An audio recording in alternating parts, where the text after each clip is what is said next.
What's up guys, it's Kyle with Dirt Bike Channel here. You're probably wondering what I'm doing putting up a video of this Sherco because I just gave it away. Well, that's true. This footage was shot on, I think, the 27th of July. I was on a ride up here with Tyler on a little bit more of a technical loop that he took me up in northern Utah. And this was a ton of fun. This bike was awesome. I'm working on such a backlog of stuff, so I realize that it might be confusing to some guys, but a lot of times I'm uploading stuff like 2 months after the ride happened. So I still have footage of the beta that I could upload. I've got footage of the KTMs, I got footage of whatever, and I've got a KTM 150XC that I'm going to start uploading footage for here soon. So anyway, just be patient with me as I get some of this footage out. This is steep, guys. Steep and technical. And I feel like I have one ice shot. I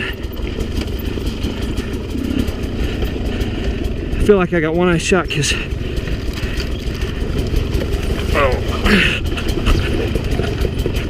where I went off, right there.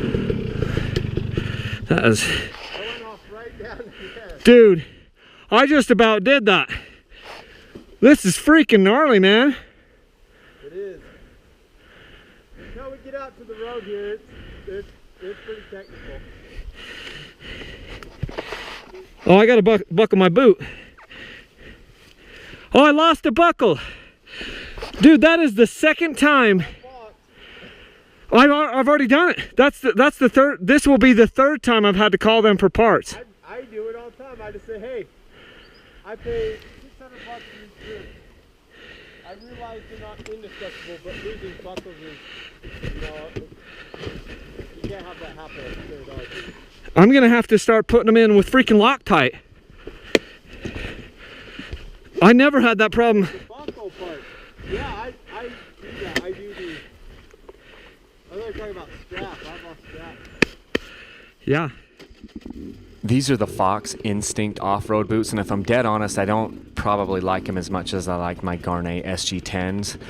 They're more comfortable to walk around in, and they're not as heavy, but they just aren't quite as durable, and I've lost buckles multiple times. Now, if you call Fox customer service and you send them a picture of your boots, they'll send you out parts for it, so that's been fine. It's just I never had to have any parts sent on my, you know, Garnet boots.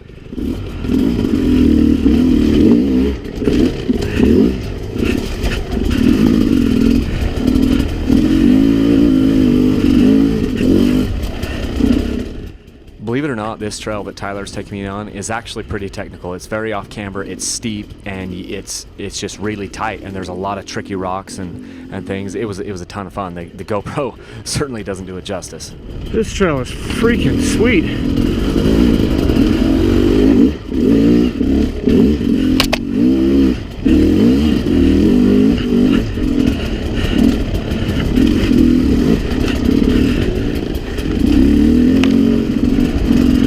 Be a bear to go back out of it.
No.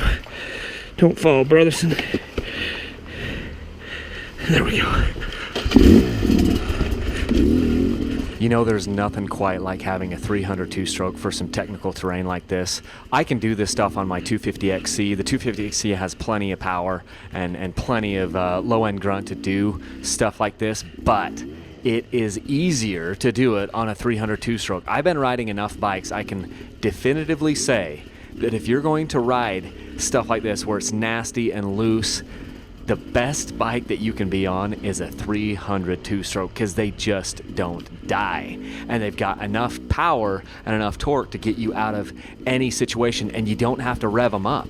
And the cool thing is, especially with this, because it was slick this day, on the Sherco, it's got a high enough first gears. One of the things I loved the most about it was that I could get traction and I could keep traction. Trying to do this on the 150 XCW, which I have now, it would be a challenge, because the 150, you've got to have the motor revved out. Now, I've done some tricky stuff, some really tricky stuff on the 150, but I'd rather do the tricky stuff on a 300 like this Sherco 300 SER. This is a legit bike, and obviously you guys that follow the channel know that I gave it to Winston last week, but the sucker is pretty dang sweet, and I'd tell anyone to buy a Sherco. It's a good bike. Is it my favorite bike? Is it as well-rounded as the 2017 KTMs? Probably not. But hey, if you don't want to ride a KTM because you want to do something different, this bike is freaking sweet. And I had a really good time riding it the entire time. And as you can see, this is some of the most technical stuff that I did all summer long, and the bike handled it just fine.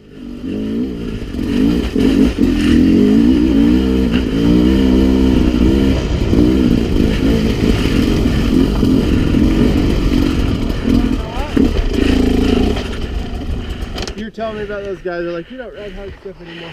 Dude. I would love I will pay for them to fly out, give them a bike, and Dude, take them. that's intense. Technical. That was freaking awesome. I told you. That is very technical. You can't see anything, and around every corner it's like a first gear, and then you have to go up and around a rock, and then there's an edge. yeah. And then with it as slick as it was right now, you couldn't make any mistakes. No. That was sweet. So see that? I'm surprised how many of these trails up here are they don't have any track and no one's tracking them out. I'll be honest. A lot of people don't like to ride that stuff. It's too technical. Yeah, like that tunnel. Like a handful of people do that because. Yeah, right now in its current condition, that kind of sucks. Yeah.